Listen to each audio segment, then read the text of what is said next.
1960년대 초에 우리나라 어느 초등학교에서 일어났던 일입니다. 분명히 아침에 학교에 신발을 신고 왔는데 나갈 때 보니까 어떤 아이 신발이 하나 없어진 거예요. 신발 도둑놈이 생긴 거죠. 그 사건 때문에 그 반의 모든 아이들이 집을 가지 못했습니다. 집을 가지 못하고 그 반이 비상에 걸렸습니다. 눈치 빠른 선생님이 수습을 해서 결국은 신발을 가져간 아이를 이렇게 찾아냈고 그 아이 형편을 가정 신방을 해봤기 때문에 선생님이 금방 알아챘습니다. 오히려 신발 잃어버린 그 아이를 담임 선생님이 불렀습니다. 그리고 그 아이에게 이렇게 얘기를 했습니다. 잃어버린 신발 그냥 그 아이에게 주면 안 되겠냐? 너는 집에 이거 말고도 또 여러 켤레 신발이 있잖아. 그 집보다는 너희 집은 훨씬 더 몇십 배 더 부자잖아. 다른 애들이 다 신발 신고 학교 오는데 그 애를 포함해서 한 두세 명만 신발 못 신고 오는 거 너도 알잖아. 그냥 주면 안 되겠냐? 그리고 그냥 다른 반 애들이 이 신발을 가져갔다고 그렇게 이야기하고 이 문제를 덮으면 안 되겠냐? 신발 잃어버린 아이가 금방 선생님이 뭘 얘기하려고 하는지 알아채고 그리고 남는 나무 게다, 옛날에는 나무판을 잘라서 이렇게 만든 게다들이 있었습니다. 그 게다를 신고 집으로 돌아갔습니다. 나중에 담임 선생이 그 훔쳐간 아이를 불러서 이야기를 했죠. 그리고 몇십 년이 지났습니다. 신발 잃어버린 아이도 그날 일을 절대로 잊어버리질 않았습니다. 신발 훔쳐갔던 아이도 그때 일을 잊어버리질 않고 가슴에 늘 간직했습니다. 그리고 몇 년 전입니다.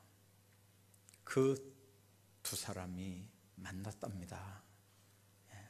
한 50년, 40년 후에 그 두 사람이 만났대요. 근데 그때 신발 훔쳐간 사람은 이름 대명 곤란하지만 우리 한국의 아주 큰 재벌 중에 회장이 돼 있고요. 그리고 신발 잃어버렸던 그 사람도 시골에서 큰 농장을 경영하면서 행복하게 그렇게 살고 있었다는 얘기였습니다. 여러분들, 신발을 훔친 도둑질은 나쁜 일입니다. 그 신발을 뺏어서 주인에게 돌려주는 일은 정당한 일입니다. 그게 정의입니다. 최소한도 학교라는 데는 아이들에게 정의가 뭔지를 똑바로 가르쳐야 되는 데입니다. 그런데 세상은 정의로만 움직여지는 데는 아닙니다. 세상을 치유하고 사람을 변화시킬 수 있는 건 때로는 정의가 아니고 법이 아니고 긍휼의 마음일 때가 있습니다. 이 마음이야말로 황폐하고 강팍한 이 세상에서 모두가 품어야 될 인간들의 마음입니다. 정의보다 더 큰 개념은 자비를 베풀고 그리고 품어주는 일입니다. 사랑은 덮고 품고 변화시키는 힘이 있습니다. 학교는 정의도 가르쳐야 되지만 자비와 긍휼을 가르쳐야 됩니다. 하나의 장래 문제가 달린 이 중요한 사건을 담임 선생님이 너무 지혜롭게 처리했다는 생각을 합니다. 오늘 우리가 이 땅에서 어떻게 살아가야 됩니까? 하나님과의 관계에서는 정의를 붙들고 지켜야 됩니다. 하나님을 경외하라는 말은 하나님을 공경도 해야 되지만 두려워도 해야 된다는 뜻입니다. 경외하려면 하나님의 법대로 살아야 됩니다. 정의를 붙들어야 됩니다. 조금 뭘 잘했다고 내 의를 드러내는 삶이 아니고 하나님의 의 표상인 십자가를 철저하게 붙잡고 살아야 됩니다. 그게 하나님과의 관계입니다. 인간들과의 관계에서는 사랑을 붙잡아야 됩니다. 그런데 우리는 거꾸로 삽니다. 하나님과 관계에서는 사랑을 붙들어서 방종에 빠집니다. 사람들과의 관계에서는 자기 의를 내세우면서 자기 의 때문에 다른 사람을 정죄하는 그런 문제에 빠집니다. 결국 마지막 카드로 법을 사용해야 되는데 마지막 카드로 법을 사용하는 게 아니고 처음부터 법으로 사람을 대하니까 인간관계가 다 깨져버립니다. 예수님은 산에 올라가서 긍휼히 여기는 자는 복이 있나니 저희가 긍휼히 여김을 받을 것이며, 천국 복음을 그렇게 전하는 그 순간에도 로마는 강한 군사력으로 유대를 통치하고 있었습니다. 로마 사람들은 힘과 용기를 존중히 여기는 사람들입니다. 나약함, 긍휼, 자비 이런 걸 경멸하는 사람들이 로마 사람들입니다. 당시에 힘이 없어서 로마의 속국이 돼서 로마 통치를 받고 있던 이스라엘 사람들은 어떻게 하면 힘을 길러서 독립을 하고 종의 멍에를 벗어버리고 온갖 고통의 멍에를 벗어버리고 행복하게 살 수 있을까를 소원하던 사람들입니다. 그래서 모든 유대인들은 어떻게 하면 힘을 기를까? 어떻게 하면 강해질까? 그런데 그것 때문에 그런 눈으로 예수님을 보니까 예수님은 놀라운 기적을 행하는 능력이 있는 분입니다. 많은 사람들이 저 사람이 메시아라고 생각합니다. 메시아라는 말이 바로 왕도 포함되는 개념이거든요. 선지자도 제사장도 다 포함되는 개념입니다. 그러니까 예수가 왕이 되면 저 놀라운 기적으로 이 나라를 로마에서 해방시켜 줄 수 있는 능력자구나. 그러면 저 사람한테 줄을 서야 되겠구나. 그래야 나중에 저 사람이 왕이 되면 나도 한 자리 할 수 있겠구나. 그렇게 해서 예수님을 따랐던 사람들이 실제로 많이 있었습니다. 그런데 예수님은 그들을 앉혀놓고 긍휼히 여기는 사람이 복이 있다. 힘이 있는 사람이 복이 있는 게 아니고 힘이 있어서 지배하고 그 힘으로 많은 걸 누리는 사람들이 복이 있는 사람들이 아니라 긍휼히 여기는 사람들이 복이 있다. 그렇게 말씀을 합니다. 오늘 본문을 통해서 긍휼히 여기는 사람이 복이 있다는 말이 도대체 뭔 말인지, 왜 주님은 우리 인생에서 긍휼을 강조하는 건지, 그리고 긍휼을 베푸는 자가 긍휼히 여김을 받는 복은 도대체 어떤 건지 몇 가지 생각을 하고 은혜를 나누려고 합니다. 긍휼은, 성경이 말하는 긍휼은 우선 히브리어에는 헤셀이라고 하는 단어로 긍휼을 표기합니다. 이 헤셀이라고 하는 단어는 다른 사람을 동정하는 것만 의미하는 게 아니고 다른 사람 입장에서 생각하고 느껴보는 걸 의미합니다. 다시 말하면 역지사지에 상대방과 입장을 한번 바꿔보는 삶의 자세입니다. 그러면 불쌍해지겠죠. 그래서 측은지심이라는 말이 여기서 생겨납니다.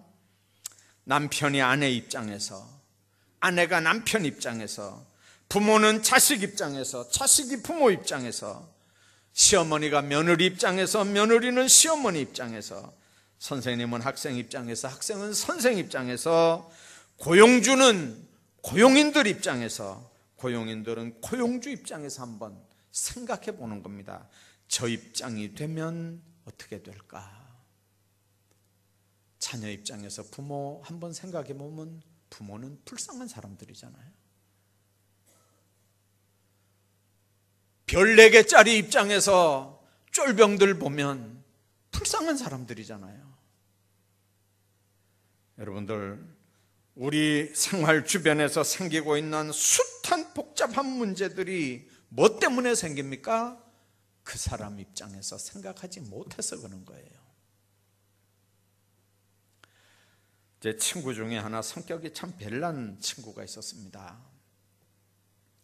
얼마나 성격이 특이하냐면요, 옆에 친구들이 별로 없어요. 아주 성격이 정말 특이합니다. 그래서 친구들이 다 이렇게 멀리 했어요.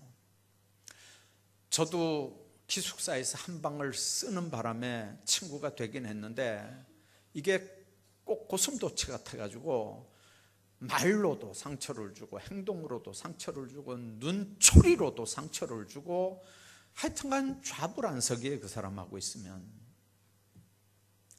근데 어느 날 무슨 이야기 속에 그 가정 이야기가 나왔어요.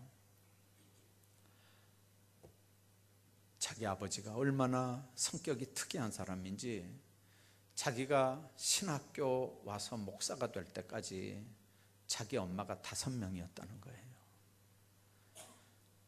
자기 생모는 어렸을 때, 아주 어렸을 때 돌아가셨고, 그 후에 엄마들이 왔다가 2년 3년 못 버티고 가고 그래서 자기가 기억하는 엄마만도 한 8명 되는데, 그 얘기를 제가 듣는 순간, 저래서 저렇구나, 저래서 저렇구나. 그때 제가 생각을 했어요. 만일, 속으로 제가 그런 생각을 해요. 만일 내가 너 같았으면 나는 지금 강원도를 주름잡는 사기꾼이 됐든지 깡패가 됐든지 조폭이 됐든지 막 그렇게 됐을 건데, 너 참 대단하다. 그 환경 속에서 네가 어떻게 신학을 해서 목사가 됐냐 하는 말이 여기까지 올라오는 거예요. 그 친구 이야기 들으면 내가 자기한테는 가장 친한, 가장 절친이라고 그래요. 친구 서열 1번. 어떨 때 그렇거든요. 나도 그 사람이 1번이냐. 그렇게 되면 좀 곤란하거든요. 사실 저는 친구가 이렇게 몇 명 있어요. 그 사람이 볼 때는 내가 1번이라고 그래요. 왜 그러냐면 자기 형편을 가장 잘 이해해 주는 사람이니까. 헤셀이라고 하는 말이 바로 그런 겁니다. 상대방의 입장에 서보면 그 사람이 이해가 되는 거예요. 누가 그 사람한테 돌질을 하겠습니까? 불쌍히 여겨야죠. 근데 이게 신약 성경으로 넘어와서 이 헤셀이라는 히브리어가 뭘로 바뀌냐면 헬라어 엘레오스라고 하는 단어로 바뀝니다. 이 엘레오스라고 하는 단어는 다른 사람이 당하는 부당한 고통 때문에 생기는 자비심과 그것 때문에 생기는 두려움까지도 포함하는 얘기입니다. 예를 들면 선한 사마리아 사람, 예루살렘 떠나서 여리고로 가다가 강도 만난 사람을 보고 자기가 다 이렇게 치료도 해주고 또 주막에 맡겨서 이렇게 치료하라고 부탁하면서 돈도 주고 그렇게 부탁을 하고 가잖아요. 돈, 치료비가 더 들면 내가 갔다 오는 길에 더 주겠다고 부탁을 합니다. 실제 그런 일이 있었던 게 아니고 예수님께서 하신 비유의 말씀이거든요. 이 중에 레위 사람도 지나갔고 제사장도 지나갔고 다 지나갔는데 제일 마지막에 지나간 이 사마리아 사람 얘기하면서, 그 당시 사마리아 사람은 사람 취급도 안 하는 동네 사람이거든요. 이 중에 누가 강도 만난 사람의 이웃이냐는 거죠. 여러분들, 주님 안에서 우리가 생각해야 되는 부분이 정말 먹을 거 없는 사람에게 먹을 거 주고 사랑이 필요한 사람에게 사랑을 주고, 그건 마음으로만 느끼는 게 아니고 반드시 행동으로 가는, 행동이 따르는, 그게 바로 엘레오스라고 하는 긍휼의 표현입니다. 아, 불쌍하구나, 안 됐구나, 그걸로 끝나는 게 아니고 불쌍하다고 생각했으면 뭔가 표현을 하는 그런 긍휼. 그런데 이 말씀이 복음서를 지나고 이제 바울 시대에 와서는, 초대교회 때는 이 긍휼이라는 말이 조금 의미가 바뀌어집니다. 어떻게 바뀌냐면 하나님의 은혜와 신실하심을 의미하는 단어로 이 엘레오스라고 하는 걸 사용을 합니다. 그래서 본문에 쓰인 이 표현은, 단어는 엘레오스인데 단순한 동적이 아니고 구체적인 행위로 이걸 긍휼을 표현합니다. 이 긍휼의 올바른 의미는 마땅히 저주받을 자를 용서하는 행위라는 뜻입니다. 예수님이 말씀하신 긍휼은 하나님의 의를 전제하는 겁니다. 하나님이 인간들을 심판받는 데서, 지옥 가는 데서 건져내시는 긍휼, 심판 속에 긍휼이 있고, 유기된 데 긍휼이 있고, 버림받는 데 긍휼이 있고, 지옥 가는 데 긍휼이 있는 겁니다. 그래서 감상적인 동정이 아닙니다. 그 긍휼은 십자가 사건을 통해서 긍휼을 나타내는 겁니다.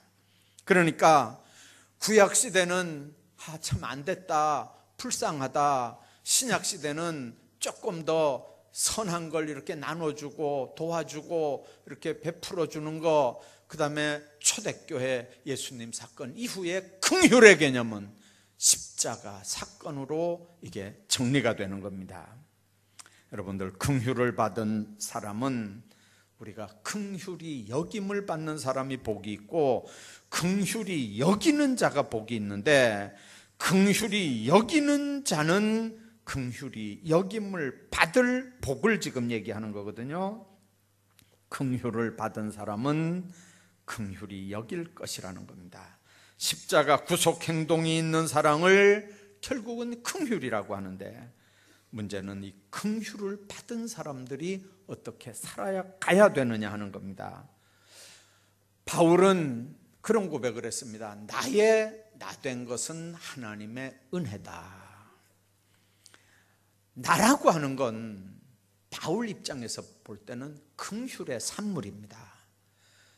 바울이 어떤 사람입니까? 예수 믿는 사람 잡아 죽이러 다니던 사람입니다.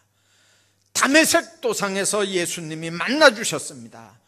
긍휼을 베풀어 주셔서 삶이 완전히 바뀌어지는 역사가 바로 다메섹에서 일어납니다. 이유 없는, 조건 없는 사랑을 할 수밖에 없었던 바울의 터닝 포인트가 바로 그 다메섹 사건입니다. 여러분들, 본문을 정확하게 표현하면 그렇습니다. 긍휼히 여김을 받은 사람만 긍휼히 여길 수 있다. 사랑받은 사람이 사랑 베풀 수 있는 거예요. 요즘엔 그런 개념이 잘 없어졌습니다. 뭐 연애하고 좋으면 다 결혼하는 시대지만, 제가 결혼할 때만 해도요, 죄송한데 고아 출신들은 안 된다 그랬어요. 왜 안 되냐? 사랑을 받아본 적이 없기 때문에 부부 생활, 나중에 자녀 낳아도 사랑을 못 베푼다는 거예요. 여러분들, 다 맞는 얘기는 아니에요. 그러나 조금 일리는 있는 얘기예요. 어떨 때 지난 7월 달에 우리 교회 학교 행사들을 수련회들을 많이 했습니다. 유치부부터 다 이렇게 전교인 수련회를 했는데 제가 유심히 이렇게 봤거든요.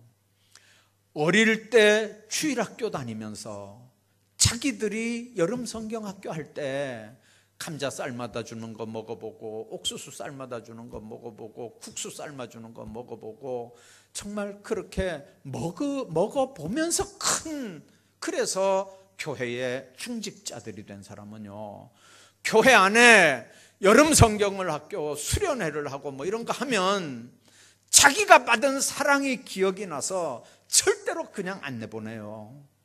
그냥 안 보냅니다. 그런데 그런 경험이 없는 사람들은요, 성경학교를 하는지 수련회를 학교 하는지 막 관심도 없어요. 왜 그렇습니까? 받아본 사랑이 없어서 그렇습니다. 여러분들, 긍휼히 여김을 받은 사람만 긍휼히 여길 수 있다는 뜻이 오늘 7절 말씀입니다.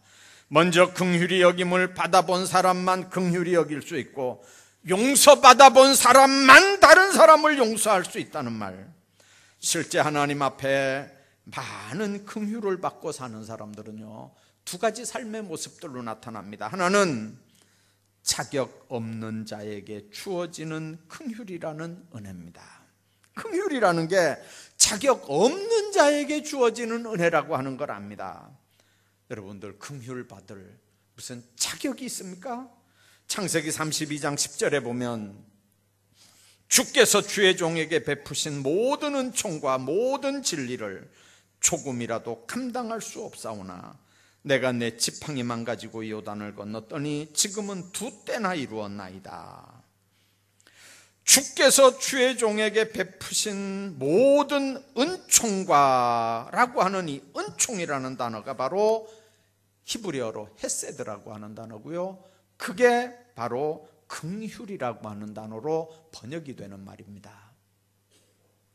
여러분들, 야곱이 자기가 생각해도 아버지 속였죠, 형 속였죠, 왜 삼촌 집에 도망갔죠, 왜 삼촌한테 또 사기쳤죠. 하여튼간 자기가 자기를 생각해도 잘한 게 하나도 없는 사람입니다. 갈 땐 답답하니까 브엘세바 빈들에 하나님 앞에 꿈속에서 사다리 보고 그 다음날 아침에 베개 했던 돌 세워놓고 기름 부어서 하나님 앞에 아주 찰떡같이 서원을 해놓고는 라반의 집에서 큰 때를 이루고 야복강을 건널 때까지만 해도 이게 산이 죽니 막 그런 상황이었는데, 야복강 딱 건너면서 에서하고 끌어안고 화해하고 난 다음에 보니까 하나님하고 관계 또 까맣게 잊어버리는 거예요. 그리고 거기 그냥 머물고 거기서 또 큰 때를 또 이루고 하나님 없이 사는 거예요. 그렇게 하다가 디나 사건 딱 만나니까 다 정리하고 귀걸이 목걸이 우상 숭배하는 거 다 빼서 땅에 묻고, 그리고 이제 베델로 돌아가자 그러는 거잖아요. 여러분들, 야곱이 생각해도 자기는 하나님의 은혜를 받을 수 있는 사람이 아닌 거예요. 한 짓이 있는데요, 한 행동이 있는데요, 그런데도 베풀어 주신 하나님의 은혜를 생각하니까 이게 너무 감사해서 왜 하나님이 나에게 이런 은총, 헤세드, 긍휼을 베풀어 주느냐고 지금 고백하는 거거든요. 구원받은 백성들은 삶에 되어지는 모든 일에서 나에게 베풀어 주신 하나님의 은혜들을 생각하게 되어 있습니다.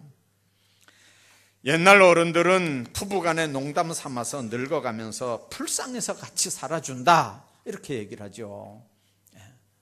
부부간에. 근데 요즘은 자꾸 그 마음이 없어져 가는 것 같아요. 늙은 뒤에 자기 모습 불쌍하지도 않고, 부부가 이혼하면서 옛날에는 자녀들 때문에 이혼을 못했는데 요즘에는 자녀들 불쌍히 여기는 마음이 없으니까 과감하게 도장 찍어버립니다.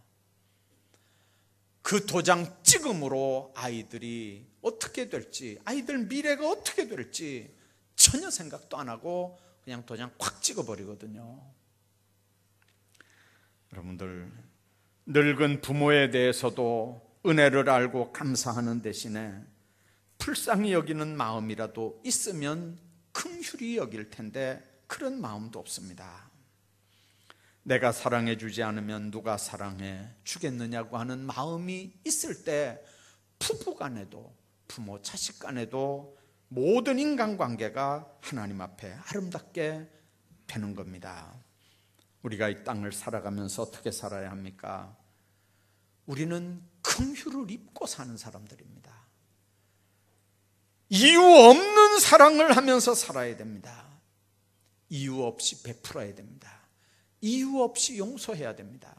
이유 없이 이해해야 됩니다. 왜냐하면 그게 긍휼을 받은 백성들의 모습이기 때문에 그렇습니다. 세상 사람들은 그리스도인들의 삶에 대해서 왜냐고 묻고 의아해합니다. 왜 구제해요? 왜 전도해요? 왜 그렇게 당하고만 살아요? 왜 그렇게 그 사람이 불쌍한데요? 근데 우리가 그런 소리 들으면 뭐라고 얘기해야 됩니까? 마음속으로 그 사람들이 알아듣든지 못 알아듣든지 상관없어요. 내가 불쌍히 여김을 받은 사람이기 때문에 그렇습니다. 내가 하나님의 긍휼을 입고 사는 사람이기 때문에 이유 없이 그 사람을 긍휼히 여기는 겁니다. 그렇게 대답하며 살길 바랍니다. 우리도 하나님의 은혜를 알지 못하며 살 때가 있었습니다. 우리도 영혼을 불쌍히 여기는 마음이 없었던 때가 있습니다. 자신이 하나님의 은혜를 모른다면 하나님의 은혜를 모르는 사람을 불쌍히 여기는 마음을 가질 리가 만무합니다. 하나님의 은혜를 모르는 사람은 자기와 같이 은혜를 모르는 사람의 비극을 알지 못하고 긍휼히 여길 아무런 이유도 찾지 못합니다. 여러분들, 자기 가족이 하나님의 은혜를 모르고 살고 있는데도 안타까운 마음이 없다면 그 사람은 가족들을 향한 긍휼의 마음이 없는 사람이에요. 인간은 하나님을 알기 전에 자신이 얼마나 비참한 존재인지를 모릅니다. 그러나 우리가 예수님 안에 있는 순간에 그분이 나를 위해서 십자가에 못 박혀 죽으시고 얼마나 크신 긍휼을 베풀었는지를 알게 되고 그 긍휼을 체험한 사람은 그 사랑이 너무너무 크니까 불쌍히 여겨야 될 사람들이 눈에 보이게 되는 겁니다. 그리스도 안에 나타난 하나님의 사랑이 얼마나 놀라운 은혜인지를 그때 비로소 알게 됩니다. 여러분들, 정말 우리 마음속에 하나님의 사랑을 알지 못하는 사람들에게 이유 없이 조건 없이 하나님의 사랑을 이렇게 베풀어 줄 수 있는 마음, 그게 바로 긍휼이고 그게 바로 긍휼히 여기는 사람이고, 그리고 그런 긍휼히 여기는 마음이 오늘 여러분들 모두에게 풍성하기를 주의 이름으로 축복합니다. 뿐만 아니라 긍휼의 실제는 뭐냐면 용서와 은혜입니다. 은혜와 용서가 긍휼의 실제입니다. 긍휼의 마음, 주님이 나에게 긍휼을 베풀었고 나는 긍휼을 입은 사람이라고 하는 게 내 속에 있다면 우리는 나에게 잘못한 사람들을 용서할 수 있게 됩니다. 시편 37편 21절을 보십시오.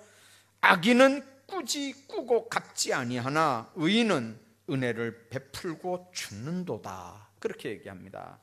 여기서 은혜라고 번역된 말이 긍휼이라고 하는 단어입니다. 의인의 특징은 긍휼을 베푸는 겁니다. 긍휼이 있으면 사람도 변하고 세상도 변하는 거죠. 긍휼은 또 다른 말로 보면 용서라는 측면에서 이해할 수 있습니다. 야고보 2장 13절에 보면 긍휼을 행하지 아니하는 자에게는 긍휼 없는 심판이 있다, 그렇게 말합니다. 이 말은 남에게 용서를 베풀 수 있는 사람만이 하나님께 용서를 받을 수 있다, 그런 뜻입니다. 내가 만일에 다른 사람을 용서할 수 없다면 나도 용서 없는 하나님의 심판을 받을 수밖에 없다, 그런 의미입니다. 이 세상은 긍휼과 용서가 있어야 아름다워지고 성장해 나가고 성숙돼 나갑니다. 저도 그렇고 여러분도 그렇고 우리 모든 인간이 다 그렇습니다. 성장하기 위해서는 부모의 긍휼 때문에 우리가 이만큼 컸고, 무식한 우리를 보고 답답해하는 선생님들의 긍휼 때문에 오늘 우리가 이만큼 크는 겁니다. 지금도 우리를 바라보는 주님의 긍휼 때문에 우리가 숨을 쉬고 사는 겁니다. 만약에 우리가 지금 여기 살면서 실수했던 모든 것 하나 용서받지 못하고, 긍휼히 여김을 받지 못하고 순간순간 징계받으며 살았다면 이 자리에 설 수 있는 사람 아무도 없습니다. 용서받고 또 용서받았기 때문에 지금 우리가 여기에 앉아있다는 사실을 여러분들 기억하시길 바랍니다. 우리는 하나님의 긍휼 때문에 오늘까지 살아온 사람들입니다. 야곱에게 12아들이 있었는데 형들이 11번째 아들 요셉을 팔아먹었습니다. 근데 팔려간 그 요셉이 애굽 나라에 가서 국무총리가 되는 거예요.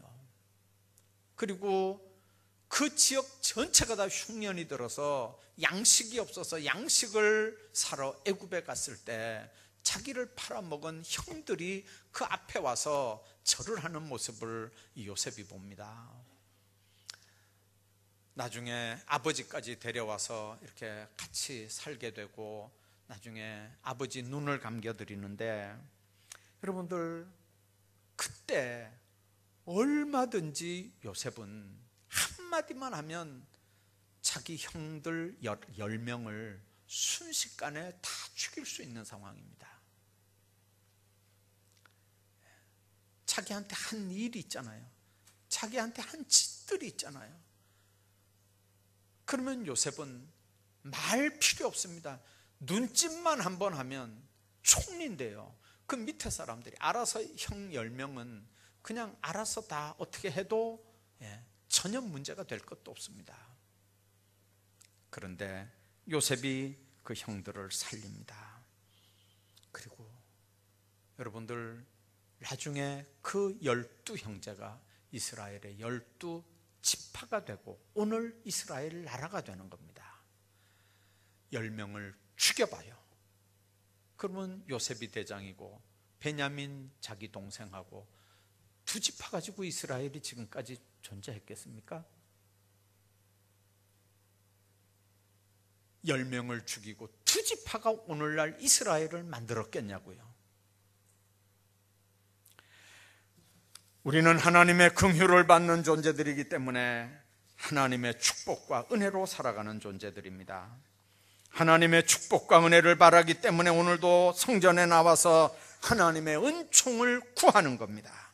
하나님이 축복하지 아니하면, 하나님의 긍휼하심이 없다면 우리들도 세상 사람처럼 아침부터 음모 꾸미고 올무 만들고 거짓 변명거리들 만들고 넘어지고 실수만 해봐라, 그때를 이용해서 넘어뜨리겠다고 긍휼 없는 인생으로 살아가는 세상 사람들처럼 똑같이 우리도 세상 살 사람들입니다. 그러나 우리는 위로부터 하나님께서 부어주시는 긍휼로 은총을 입으며 살아가는 사람들입니다.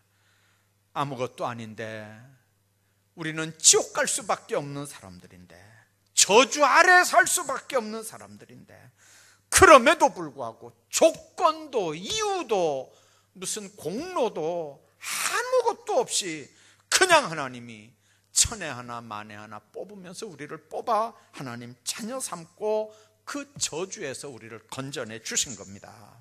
그래서 우리도 남을 긍휼히 여겨야 되는 이유는 우리가 긍휼을 입은 사람들이기 때문에 그렇습니다. 여러분들, 우리가 긍휼을 입었음에도 다른 사람들을 긍휼히 여기지 않을 때 오는 심판을 지금 아까 얘기한 겁니다. 세상 사람들이 이해하지 못할 용서를 하는 건 내가 용서를 받았기 때문에 그렇습니다. 세상 사람들이 이해하지 못할 구제를 하고 이해하지 못할 사랑을 하는 건 내가 그 은혜를 받았고 내가 그 사랑을 받았기 때문에 그렇습니다. 이게 긍휼을 먼저 입은 성도들의 본연의 모습들입니다. 긍휼히 여기는 자는 복이 있습니다. 그러면 긍휼히 여김을 받을 것입니다. 이런 인생을 사는 복된 하나님의 사람들 다 되시기를 주의 이름으로 축복합니다.